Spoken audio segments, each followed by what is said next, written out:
Bueno, el otro día os hablaba de por dónde navegamos, qué es lo que en esencia hacemos. Y el vídeo que estáis viendo ahora, pues es también, no es una primicia porque hemos pasado un año encerrados, pero es un vídeo que se recogió, ahora voy a ver, a preguntaros la hora, en la última expedición justamente del Hespérides.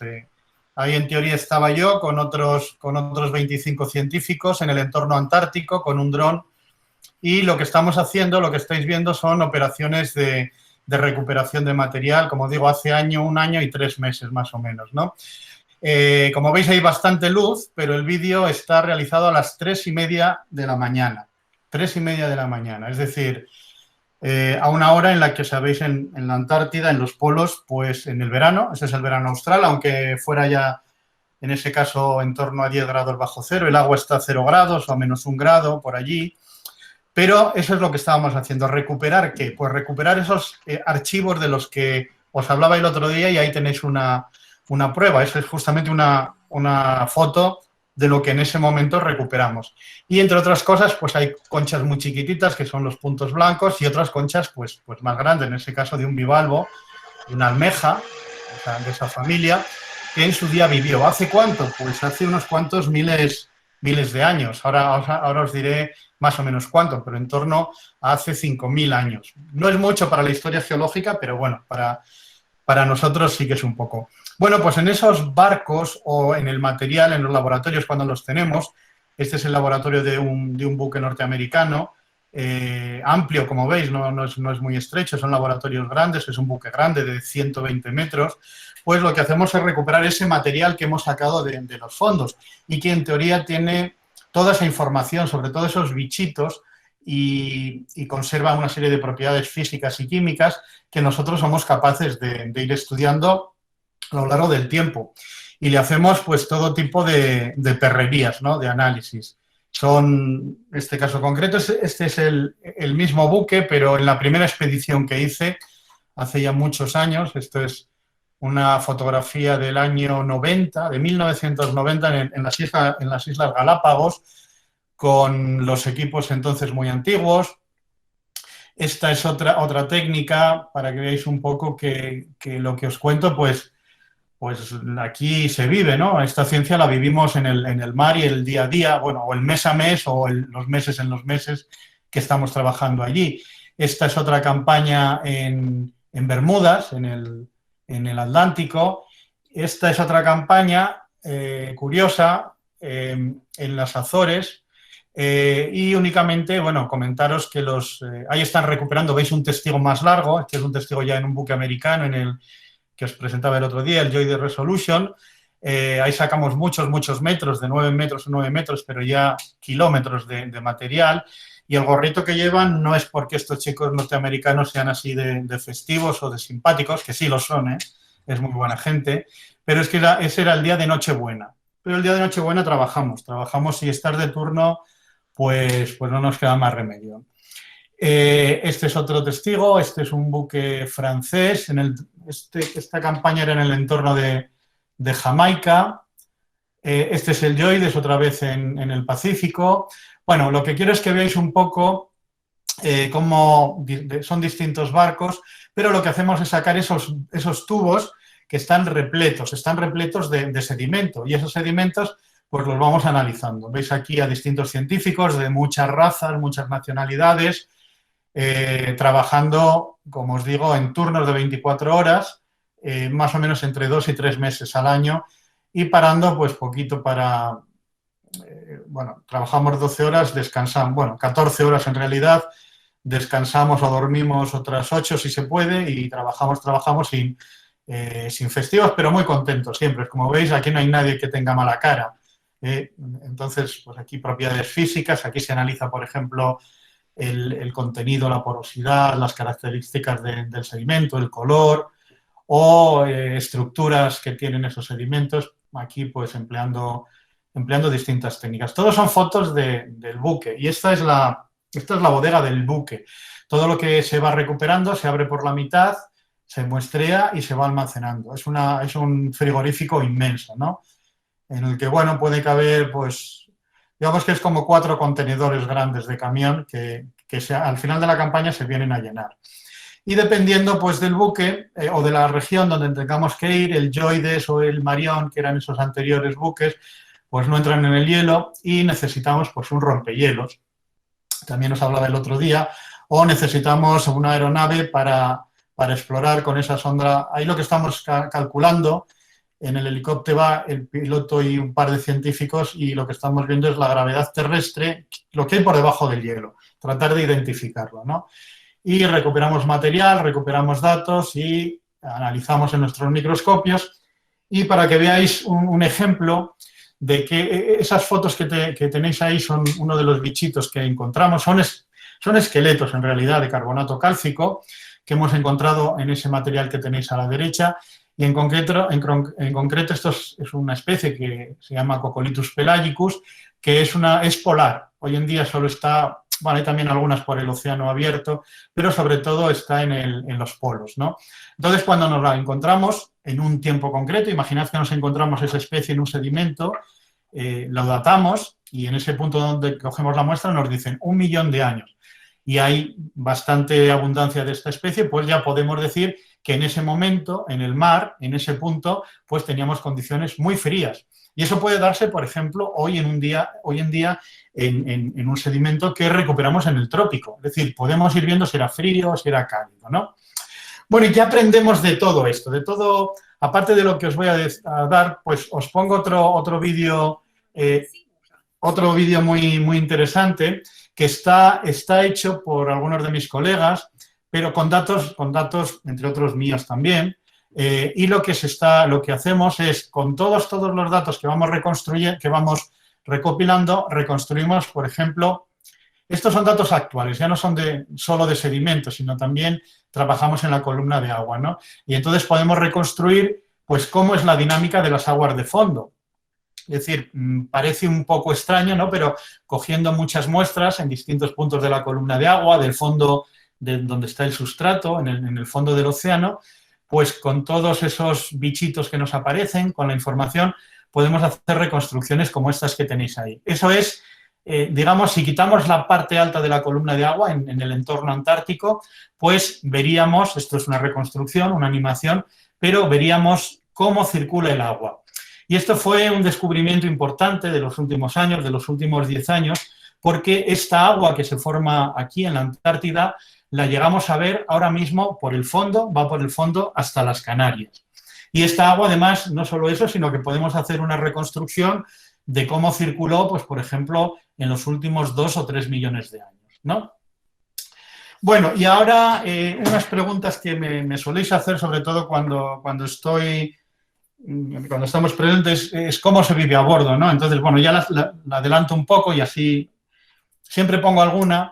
Pero bueno, a bordo de estos buques, ya os digo, pasamos mucho tiempo sin pisar tierra, ¿eh? Todo esto que os digo son 2 meses sin pisar tierra.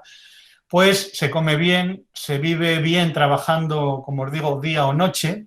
Yo, por ejemplo, siempre elijo trabajar de 12 de la noche a 12 de la mañana porque me concentro mucho mejor, aunque está el buque funcionando, pero bueno, por lo menos cuando terminas el turno puedes ver media hora el sol, ¿no? Y correr un poco en el helipuerto.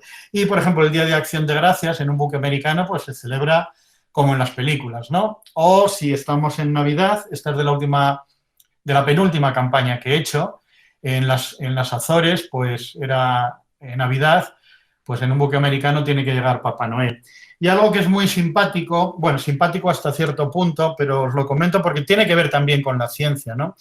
Y con la geografía, sobre todo. Y es cuando hay una tradición marinera, no solo científica, sino de cualquier buque, que cuando se pasan los círculos polares, que es, como veis, yo les presto mucha atención, o el ecuador, es decir, los puntos cálidos y fríos del planeta, pues hay una ceremonia y son los pasos de los círculos polares o el paso del Ecuador, ¿no? El Equator Crossing, que llaman, ¿no? Y entra Neptuno. Cuando se hace una pequeña fiesta, cuando no hay trabajo, a veces hay que dejarla un día o 2 porque tenemos mucho trabajo, pero los tripulantes más veteranos, pues, que ya han cruzado, pues se disfrazan de Neptuno o de su séquito. Ese es un buque americano. Este es el paso del Ecuador, como veis, un poquito más humilde, en el Hespérides, aquel en el Pacífico, este en el Atlántico, y la verdad es que lo que se hace son bromas. En el buque español, simpáticas, más o menos agradables, y en buques americanos o alemanes, que aquí me tocó pasarlo, por ejemplo, pues en un buque americano y en otro alemán, pues se pasa mal, porque son bromas muy pesadas que, por ejemplo, la tripulación, los que están ahí es una tripulación filipina, que están a veces hasta 2 años embarcados, ¿eh? Y solo bajan pues un par de días cada 2 meses o un día cada 2 meses. Es un trabajo muy, muy duro y, bueno, están deseando cualquier fiesta y la verdad es que las bromas son pesadísimas, ¿no? O este es el paso del círculo polar y tenemos nuestra documentación, es decir, cuando embarcas a una expedición que pase una de esas fronteras, tienes que acreditar que la has pasado porque si no, vuelves a la broma. Bueno, bromas aparte, y valga la expresión, se trabaja mucho, los científicos, aquí veis científicos, una científica portuguesa, un colega japonés, otro norteamericano, pues trabajamos, se hacen todo tipo de análisis hasta que regresamos a puerto. Esta es la llegada al puerto de Lisboa de una de estas expediciones con el JOIDES, nos hicieron desde fuera los colegas de allí del Instituto Oceanográfico Portugués, y como la he puesto porque muchos de vosotros seguro que habéis estado en Lisboa y conocéis el puente de Lisboa, que es altísimo, pues fijaos, para que pudiera pasar, para que veáis cómo es de alto nuestro buque, para poder pasar el puente tuvimos que desmontar como 15 metros de la torre porque si no, no podía entrar en el puerto. Es decir, es una máquina interesante, ¿no? Bueno, y lo que hacemos, como digo, es recuperar este material. Ahí tenéis una foto de ese fondo oceánico visto al microscopio, como se ve en el buque. Y lo que hemos conseguido con toda esta información es reconstruir el clima desde hace muchos millones de años o un clima más moderno. Y como la charla no se centra en esos pasados millones de años, sino en un clima más reciente, pues os voy a tratar de explicaros cómo ha evolucionado el clima reciente y cómo estamos ahora. Claro, me diréis que lo que llamo clima moderno es un clima relativamente antiguo. Y bueno, es verdad. Yo, como científico de la Tierra, considero que el clima moderno se establece cuando estos chiquitos, que seguro que vuestros hijos, vuestros nietos, mi hijo, pues era fanático de él, ¿no? Los dinosaurios. Yo creo que todos tenemos algún peluche, algún muñeco, algún dinosaurio en casa. Bueno, pues cuando desaparecen estos animales, estos reptiles, es cuando comienza el clima. Y eso tiene lugar cuando un meteorito de un asteroide de en torno a 10 kilómetros impacta en el Golfo de México. Eso tiene lugar hace 65 millones de años. Y, bueno, lo más famoso fue la extinción de los dinosaurios. Esta diapositiva me gusta mucho, no es que sea macabro, pero porque el Tyrannosaurus Rex se nos ha muerto, pero está muy bien hecha, está pensada por un científico porque, fijaos, abajo a la izquierda, donde marco, aquí hay un animalito que está mirando al pobre dinosaurio como diciendo, ¿qué le pasa a este? ¿No? Algo que podía ser una mascota nuestra.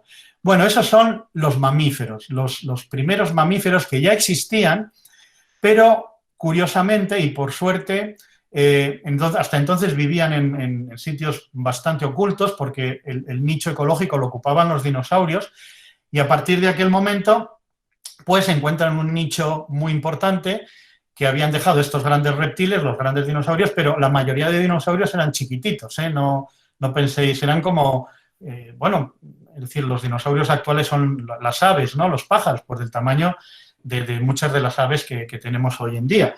Y lo digo que es interesante porque en ese momento, hace esos 65 millones de años, desaparecen los grandes reptiles, quedan las aves y los mamíferos, que ya estábamos por allí, comenzamos a tener espacio y nos reproducimos y modificamos todo, ¿no? Es decir, este proceso evolutivo determina que ocupemos y nos hagamos no dueños del planeta, pero sí que ocupemos prácticamente todos los nichos, ¿no? Pasamos a ocupar, como mamíferos que somos, la tierra, el aire y el mar, sobre todo, ¿no? Y fijaos, esta es una curva que hacemos La pongo y lo pongo con esa ilustración porque la hacemos con esos bichitos que hay ahí, que son los fósiles de los que os he venido hablando, fósiles, distintos fósiles. Y nos han servido para reconstruir esta curva que justamente parte de el momento en que se extinguen los dinosaurios, aquí donde estoy marcando, y marca un clima muy cálido, cálido hacia la derecha, en ocasiones, como veis, temperatura media del océano, esta es temperatura del océano, por encima por encima a 10 grados de la temperatura media que tenemos actual, hasta que llegamos a la actualidad, que es este punto que tenemos por aquí, y fijaos, ya lo adelantábamos en la clase anterior, llegamos a un momento de la historia del planeta donde hace bastante frío. Pero además, los continentes se nos han movido, y es esta gráfica que tengo aquí, y fijaos, a partir de ese momento ya casi reconocemos los continentes. Por eso el clima ya comienza a parecerse al actual. Pero no es exactamente igual. Faltan todavía dos acontecimientos decisivos, fundamentales, para que nuestro clima tenga las características del actual en sentido general. Y es el nacimiento de los polos. En ese momento que os decía anteriormente, no había hielo. Es decir, hace 65 millones de años no había hielo. Y particularmente sabemos que la Antártida comenzaba a separarse de Sudamérica, es decir, es un continente que estaba junto a América, la India también estaba junta, pero a partir de los 65 millones de años comienza a desplazarse, se desplaza y ocupa la zona sur de nuestro planeta. El descubrimiento de la Antártida, y lo digo porque muchos de vosotros sois seguro que especialistas, y lo que voy a decir algunos lo conoceréis y mejor que yo, pero otros curiosos, bueno, todos vosotros sois muy curiosos, si no, no estaríais aquí, pero el descubridor de la Antártida, y lo reivindico siempre, y por más que digan los británicos que fue algunos de sus corsarios, ¿no?, pues fue un señor español que se llamó Gabriel de Castilla, que dejó escrito que había una tierra incógnita, él navegaba por el norte e hizo esta cartografía. Esta es la cartografía que pone de manifiesto que Gabriel de Castilla en 1603 intuyó que existía. Y esta es la base, Gabriel de Castilla, es una de nuestras bases, tenemos dos, los españoles en la Antártida, es una base que también lo digo siempre y hago un pequeño homenaje, funciona solo en el verano austral, y la controla nuestro regimiento de zapadores de aquí de Salamanca, en el que tuve el honor, además de hacer mi servicio militar como especialista, porque tuve la grandísima suerte de entrar allí como sargento una temporadilla, ¿no?, como sargento de complemento. Y entonces en ese momento surge la Antártida. Esto tiene lugar hace 32 millones de años.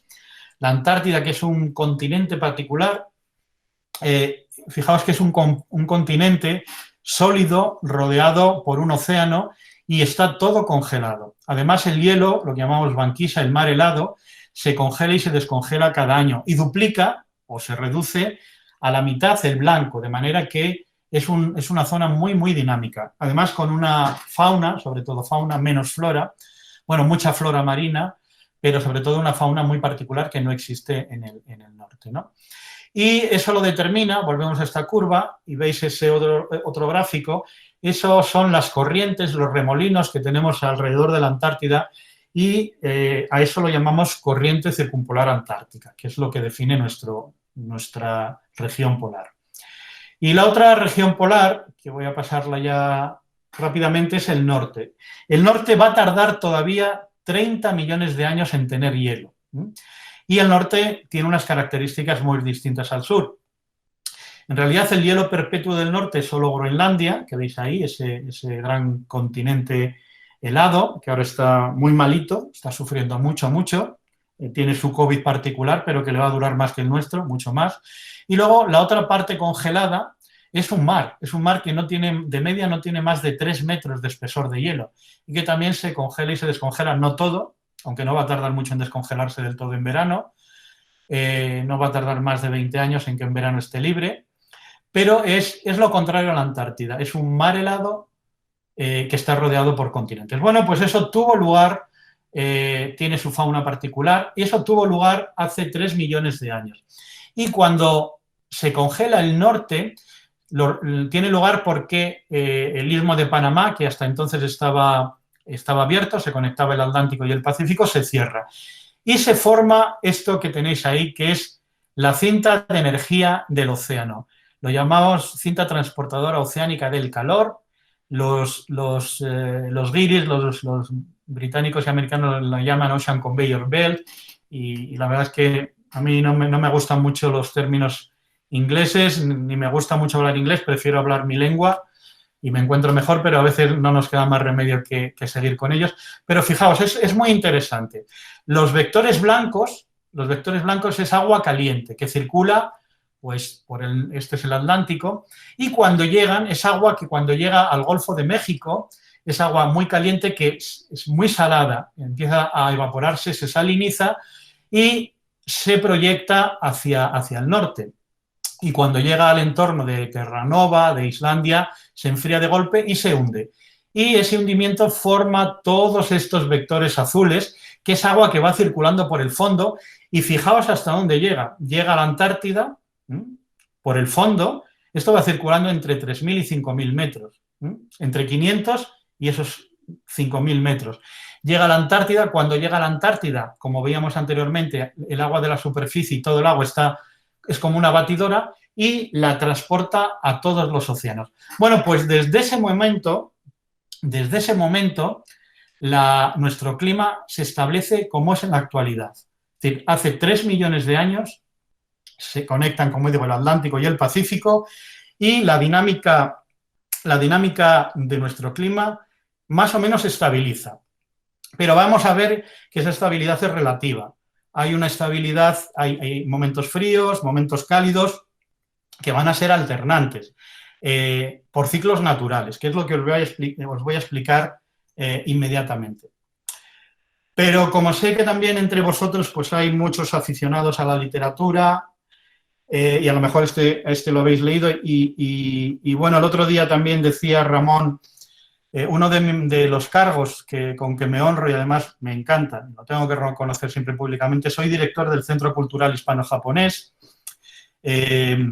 y bueno, pues me gusta mucho la literatura japonesa, y este señor que tenéis ahí es Haruki Murakami, que seguramente lo conozcáis, ahora tiene mucha fama. Supongo que será premio Nobel en un par de convocatorias porque se lo merece y creo que va por ahí, está nominado ya varios años. Bueno, pues fijaos, él tiene un cuento, y una parte de un cuento, el cuento es un cuento que a mí me gusta mucho, es muy entrañable. Habla del hombre de hielo, que es un hombre de hielo, es muy japonés el cuento, ¿no? Sí, como muy fantástico, un hombre de hielo que se casa con una chica normal. Entonces, el hombre de hielo, que es de hielo, nunca ha ido a la Antártida. Y claro, el sueño de alguien que es de hielo, pues es ir al sitio de más hielo. Y entonces, un buen día, con su mujer se van a la Antártida, porque era digamos, el sueño del hombre de hielo, ¿no? Y entonces le dice, este es el sitio que querías conocer. Y entonces dice, el desamparo del Polo Sur rebasó todas mis expectativas. Casi nadie vivía ahí. Había únicamente un pueblo pequeño, anodino, con un hotel que era también, por supuesto, pequeño y anodino. El Polo Sur no era un destino turístico, no había pingüinos, no se podía ver la aurora austral, no había árboles, flores, ríos ni estanques. A donde quiera que iba solo había hielo. El erial congelado se extendía por doquier, hasta donde alcanzaba la vista. Bueno, pues esta descripción de Murakami tiene que ver con la obsesión que tenemos los científicos de ir al hielo y de ir al centro de la Antártida y recuperar hielo, como tenéis ahí, es decir, ser el hombre de hielo. Lo que tenéis ahí es un testigo de hielo en ese pueblo anodino al que se refiere el narrador del cuento, y lo que tenéis ahí es la base de épica que se llama Domo C, una base europea, en la cual veis que hay una torre, es lo mismo que los barcos oceanográficos de los que hablaba, pero en el centro de la Antártida. Y lo que tratamos, pues es, en lugar de recuperar sedimento, es buscar otro testigo distinto, otro archivo distinto, y son testigos de hielo. Testigos de hielo que para ello, pues con una tecnología muy sofisticada y muchos millones de euros, siempre hay que decirlo, pues se ha logrado perforar y recuperar hasta 4 kilómetros de hielo. ¿Qué es lo interesante? Bueno, aquí para demostrároslo, aquí tenéis, este es el almacén que hay allí en el Polo Sur, donde se va recuperando de metro y medio en metro y medio ese hielo. ¿Y qué es lo más interesante de todo ello? Pues lo más interesante de todo ello es que ese hielo que recuperamos, 4 kilómetros, que lo que nos permite es recuperar, aquí lo tenéis, en las burbujas, lo que tenemos son burbujas fósiles, burbujas de la atmósfera de hace 1,4 millones de años. Es decir, que ha quedado fosilizado en el interior del hielo y ahora somos capaces de recuperarlo. Podéis imaginar que esto para un científico es, pues bueno, es lo mejor que puede haber. Es viajar al pasado, saber cómo fue la atmósfera y hacer interpretaciones y descubrimientos como el que tenéis ahí. Lo que tenéis en esa curva ahora y que está jugando con los dibujos animados que seguro que vuestros nietos conocen muy bien y seguro que habéis ido al cine con ellos, pues lo que tenéis es una curva de dióxido de carbono en el hielo. Y nos dice que, estos son los últimos 700.000 años, nos dice que ha habido momentos de mucho dióxido de carbono, momentos de poco dióxido de carbono, que tiene que ver además con momentos de temperatura alta del planeta, temperatura baja del planeta, y como comentaba en la película, eso tiene que ver con episodios de evolución natural del clima en esos últimos 3 millones de años a los que me refería. Episodios glaciales, donde el planeta se congeló bastante, bajó mucho la temperatura. En el norte y en el sur, como veis, pues Australia incluso estaba en parte con glaciares, toda América del Sur, toda la Patagonia, Tierra de Fuego, y todo el norte, Alaska, buena parte de Canadá estaba congelado. Y luego episodios interglaciales, como en el que estamos en la actualidad, ¿no?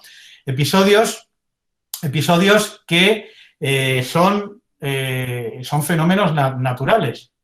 Vamos a ver si carga la diapositiva. Ahora. Bueno, entonces lo que obtenemos de esos datos conjugados con la información que recibimos que hemos recuperado también del fondo oceánico, son curvas como estas que tenéis aquí.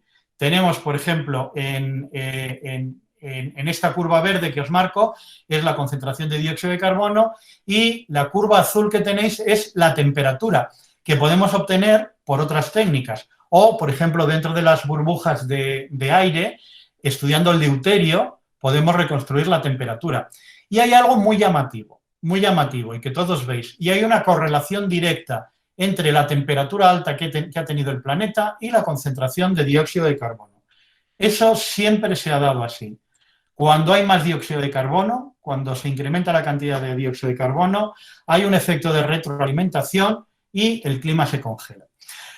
Bueno, pero voy a explicar, porque alguien puede decir, bueno, pues ya tenemos un fenómeno natural que nos explica el cambio climático. Ojo, lo que tenemos aquí son ciclos de 100.000, de 40.000 y de 20.000 años, que ya había descubierto en su día, en los años 40, antes de que hiciéramos estos testigos, este señor que tenéis ahora proyectado, que se llamó Milutin Milankovitch, un astrofísico que descubrió que el clima de la Tierra históricamente está controlado por 3 parámetros, por variaciones en la excentricidad, que es el de centro, en la oblicuidad del eje, cómo se inclina el eje, y la precesión de los equinoccios, que varía cada 40.000, cada 100.000 y cada 20.000 años, como decía anteriormente. Y eso nos explica episodios glaciares e interglaciares. Aquí tenéis otra curva, pues nos explica, por ejemplo, en esta curva que os marco aquí, estos son los últimos 250.000 años, pues episodios interglaciales, glaciales.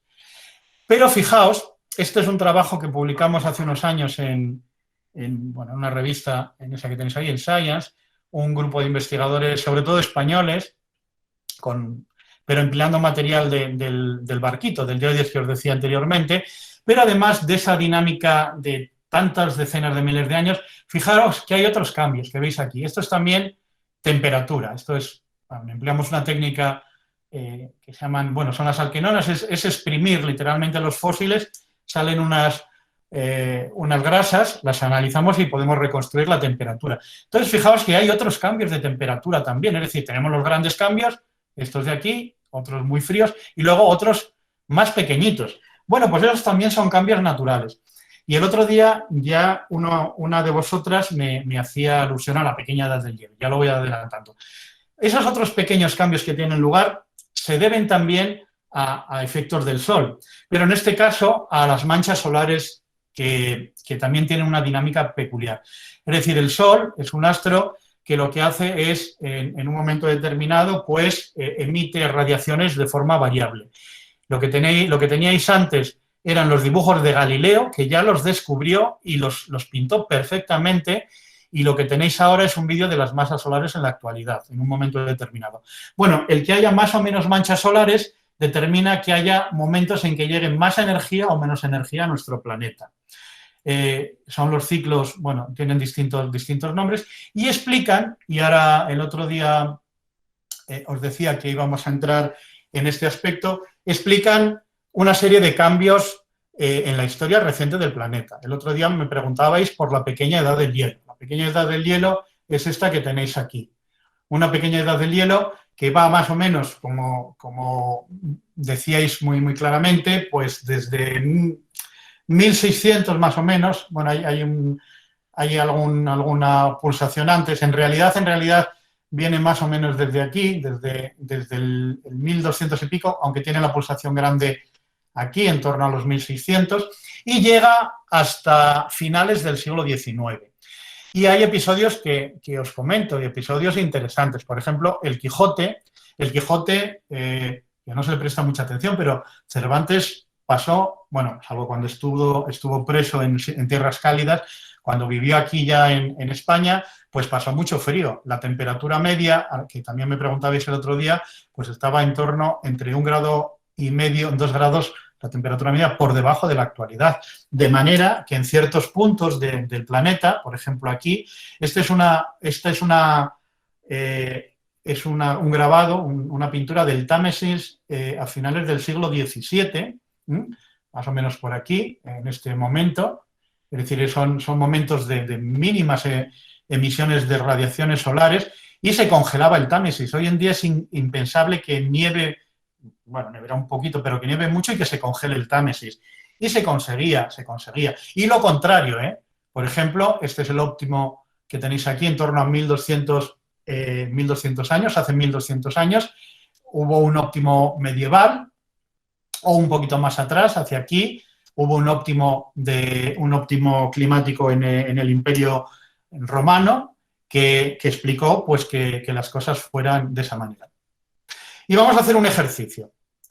Fijaos ahora, bueno, lo voy a repetir porque no os he avisado y así lo vemos bien. Ahora vamos a prestar atención a los colores, a una serie de colores que vamos a ver. Colores azules son fríos, colores rojos son cálidos. Y vamos a movernos justamente desde la pequeña edad del hielo hasta la actualidad.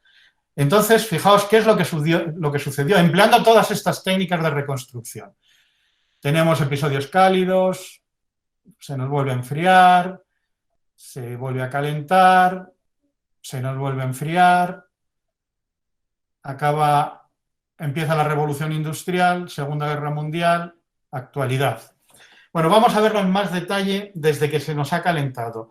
Vamos a verlo en detalle desde el final del siglo XIX. Bueno, se va viendo una cierta tendencia, Segunda Guerra Mundial.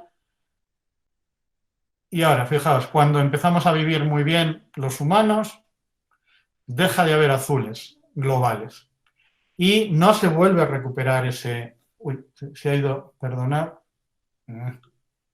Perdonad que se ha ido el PowerPoint. No tarda nada. Está un poco cansado, yo creo, el chiquito este.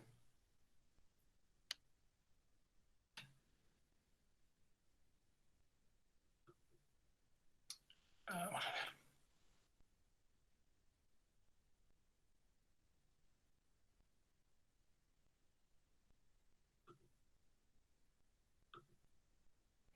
Me está abriendo varios.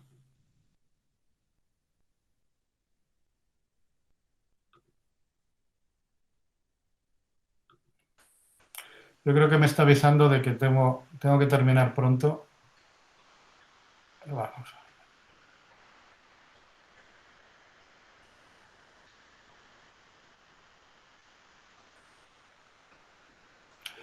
Bueno, vamos aquí.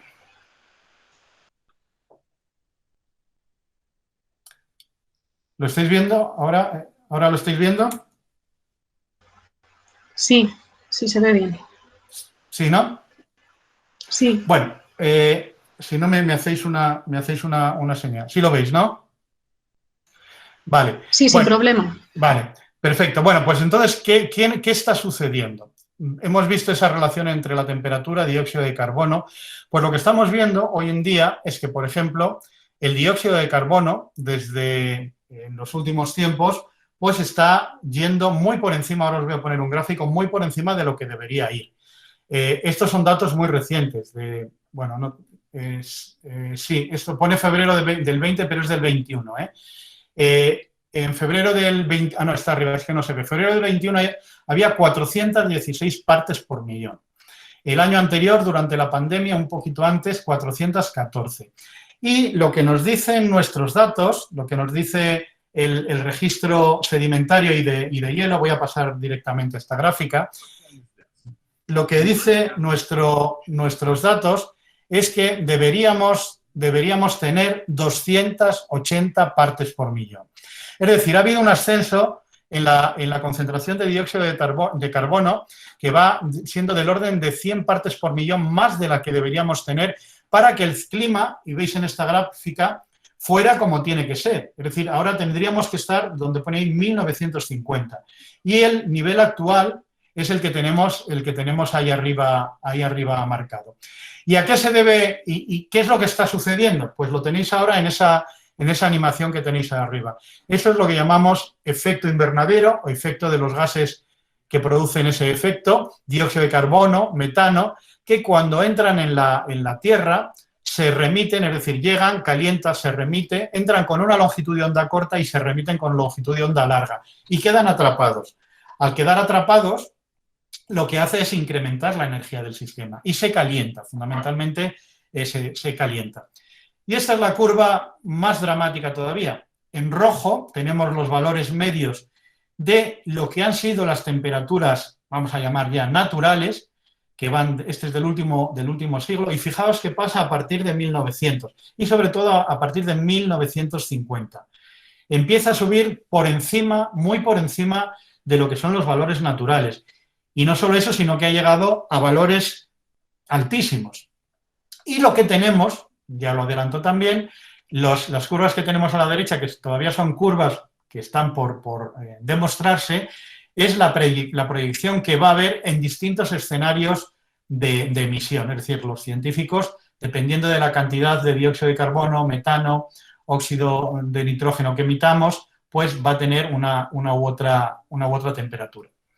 Pero bueno, la demostración finalmente es esta. La curva, la gráfica que tenéis arriba a la izquierda, esta que os marco, la gris está marcando la temperatura que deberíamos tener, la que deberíamos tener en este momento, y la roja la que tenemos. Entonces, pues cualquier negacionista puede decir lo que quiera, pero tendrá que presentar algún dato que rebata esto. Y lo que dicen los científicos en sus proyecciones es que para el próximo siglo, bueno, antes, en los próximos 20 años vamos a tener subidas de la temperatura, en el mejor de los casos de 2 grados, pero no es improbable que podamos llegar a una situación como la que os marca esta animación, es decir, poder llegar a finales del siglo, que evidentemente nadie lo vamos a ver, pero sí gente de nuestra familia, van a llegar a situaciones de en torno a 5 o 7 grados centígrados de temperatura media por encima. Eso es un desastre. Lo que veis ahora no es del siglo que viene, ni de la década que viene, es de ahora. Son datos también nuestros, o obtenidos con datos nuestros, y los valores rojos son temperaturas anómalas del entorno de la Antártida, es decir, zona que está metiendo agua que tenía que estar muy fría y está fundiéndose el agua del hielo y calentándose por efecto del contacto con el agua caliente del océano. Es decir, se está calentando lo que no debería calentarse. Y más dramático, y aquí ya no recurro a animaciones, esta fotografía es mía, tomada en la última campaña que hicimos en la Antártida, entre el 19, finales del 19 y principios del 20, desembarcamos justo, creo que lo decía el otro día, lo decía Ramón, nos confinaron, aunque tuve la suerte de daros clase en Béjar a algunos. Bueno, pues esta foto, que seguramente ya se la mostré a los de Béjar, es una foto de las proximidades de la base española Juan Carlos I. Y esta zona siempre estaba con nieve. Esta zona, para que os hagáis una idea, cuando desembarcábamos se hacía con moto de hielo en el verano, durante el verano austral. Y hoy en día, pues fijaos que queda un poquito de nieve detrás, un poquito. Y lo más grave, en esta zona de la Antártida, en esta región, en este punto, nunca se había visto este verde. Se ven algunos líquenes, pero nunca se había visto un musgo y aquí nunca había existido un arroyo. Como veis, no hay erosión de arroyo, es una erosión típica en U, que esa es típica de nieve, ¿no? Y ahora empieza a haber ya erosión y empieza a haber plantas. Pues más cambio climático que ese es difícil que se dé. Más datos todavía del hielo. Fijaos, esto es el Ártico. Uy, perdona, que ha corrido mucho. Esto que veis ahora, en cuanto vuelva a animarse, es el Ártico y el Antártico. Y la curva que se está marcando ahí, que se anima ahora, es la curva de deshielo de la masa que, como digo, en el caso de la Antártida hay hielo de casi 2 millones de años y se está fundiendo. En el caso de Groenlandia es un poquito más reciente, pero hay hielo muy antiguo también, de casi 1 millón de años. Y se está fundiendo a esa velocidad, se está perdiendo una cantidad de masa que nunca se había perdido desde el último máximo glacial. Y eso mis colegas glaciólogos lo controlan muy bien. Bueno, ese es un efecto del cambio climático. Otro efecto en el hielo también es que estos chiquitos que viven sobre todo viven y cazan en el hielo, se alimentan sobre todo de bebés foca que anidan en el hielo, en el mar helado, pues están migrando o están desapareciendo. Ese calentamiento del océano, todo el océano, el planeta se calienta, el océano se calienta y se dilata, más que la Tierra. Se funde el hielo. ¿Y entonces qué sucede? Pues sucede que sube el nivel del mar. Está subiendo el nivel del mar y tenemos también claro, bueno, ahora está subiendo unos milímetros por año, pero se prevé que a partir del año más o menos 30 y algo, suba del orden de casi 1 centímetro por año, que es una barbaridad. Eso va a dar lugar que, por ejemplo, ciertas ciudades, por ejemplo, aquí tenéis una reconstrucción de Nueva York, en función de que suban 2 o 4 grados centígrados la temperatura, pues se anegaría más o menos. Tokio, una ciudad que está a nivel del mar, además muy afectada por tsunamis, pues de subir 4 grados centígrados la temperatura, las avenidas principales se verían afectadas. Bueno, hay otras ciudades que vais viendo, pero bueno, sí que tengo que hacer una acotación. Esto no va a pasar. Es decir, Tokio, hoy en día, que como os decía anteriormente, pues conozco bien porque trabajo allí habitualmente, pues hoy en día ya hay muchas partes que están por debajo del nivel del mar. Pero hay una tecnología, y sucederá lo mismo en Londres, o sucederá lo mismo en Vancouver, en regiones como estas que os estoy mostrando, que son ricas. En Río de Janeiro ya veremos, porque ya no es tan rico, pero en esas regiones ahora mismo hay tecnología para que eso no suceda. Y os comentaba que Tokio tiene un entramado de diques alrededor que está controlando muy bien ese nivel del mar, ¿no? Pero es un peligro que inminente, porque no todo el mundo va a poder hacer invertir esa tecnología y disponer de esa tecnología. Hay gente que ya está migrando porque sus tierras se han anegado, por ejemplo, en Micronesia. Y además de eso, pues por ejemplo, estos bichitos, estos plancton, están desapareciendo o se están modificando y desaparecerán. Estos son unos caracolillos que viven flotando, se llaman terópodos, y están afectados porque el pH, es decir, la acidez del océano, está incrementándose, es decir, está bajando el pH y ha bajado del orden de 0,1 punto en los últimos 50 años, que es una barbaridad.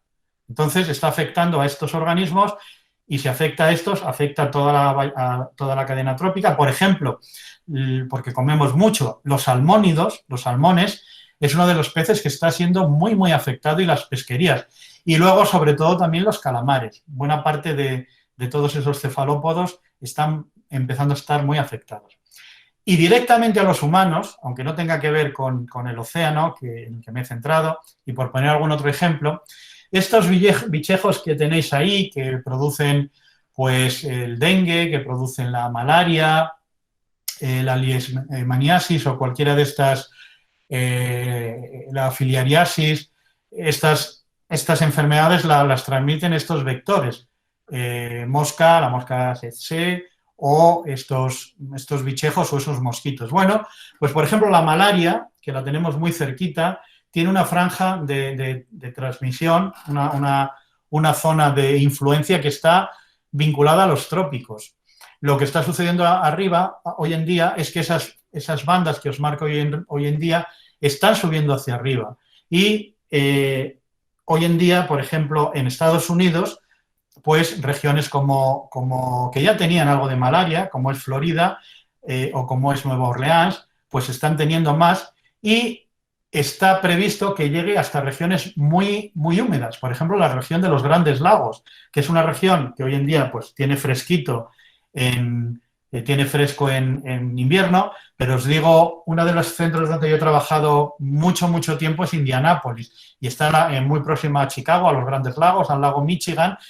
En invierno está todo nevado, pero verano es un horno porque hay una humedad inmensa, el nivel freático está a nivel del suelo, entonces va a subir la temperatura y los mosquitos van a llegar allí y va a haber dengue, está previsto que haya dengue y que haya malaria, entre otras cosas.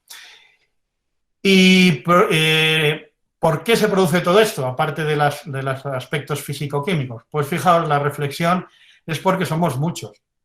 Ahí tenéis, hemos visto cómo subían las temperaturas, cómo se acidificaba el océano, subía el nivel del mar, y esta es la curva de población de nuestro planeta, cómo ha ido subiendo son miles de millones de años, es decir, billones americanos, desde 1800 hasta el año 2000. Y la previsión es que en una década seamos 10.000 millones de personas en el mundo. Casi todos, además, viviendo en la costa. El 80% de los humanos vivimos en costas, a nivel del mar. Y última reflexión, o últimos datos para la última reflexión. Fijaos, en azul la población.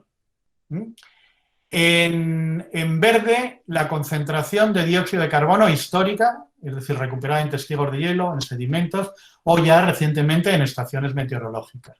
Y en negro combustibles fósiles. Y en azul, dinero, es decir, el Producto Interior Bruto. Es decir, todo está relacionado. Más población, invertimos más, tenemos más dinero, somos más ricos, consumimos más, tenemos más dióxido de carbono y todo está más afectado en toda esa inercia. Bueno, pues como conclusión os ponía este vídeo tan interesante, a mí me gusta mucho, donde se ve la historia de nuestro planeta, esos cambios que han tenido lugar en muchos millones de años, han tenido lugar, fijaos, en 4.000 millones de años ha habido muchos acontecimientos, ha habido 5 extinciones masivas de organismos que se han recuperado y han tardado muchísimo en producirse. Bueno, la última gran extinción esta, en torno a 65 millones de años, que os decía cuando impacta el asteroide, del Mesozoico terciario, pero en la actualidad, y ahora estamos, en la actualidad hay un nuevo elemento. Es decir, el elemento somos nosotros, los humanos, que hemos ido consiguiendo que todo sea como tenéis ahí, que seamos tantos y que finalmente hayamos determinado, y esto no es ciencia ficción, estamos determinando la 6ª extinción. Ayer dio una charla aquí mi amigo y Premio Nacional de Ciencia, Pedro Jordano, luego si queréis os hablo un poco de un acto que tuvo lugar ayer muy, muy interesante, y habló justamente de de esa sexta extinción. Él es ecólogo, es director de la estación de Doñana. Pues mirad, todos estos animalitos que tenéis ahí y que están saliendo ahora ya no existen. Y se han extinguido bien por efecto del hombre, porque los hemos cazado, o sencillamente porque el clima o el ambiente donde vivía, modificado por el hombre, ha determinado que ya no existan. La velocidad de extinción producida por el hombre es idéntica, digamos, en las pendientes que define, es idéntica a la última gran extinción del Mesozoico terciario, con una diferencia, y es que es mucho más rápida. Es decir, aparentemente decimos, pues sí, digamos que la extinción pues es parecida y tardó mucho. Bueno, pues sí, pero no. Es decir, estamos en una situación de cambio radical, de cambio global importante, de cambio climático fundamental, determinante, pero a unos ritmos desconocidos, absolutamente desconocidos en la historia del planeta. Y esto es lo que llamamos ahora mismo los geólogos, lo llamamos antropoceno. Así que, pues feliz estancia en el antropoceno, porque no nos va a quedar mucho más remedio que acomodarnos, ¿sabes?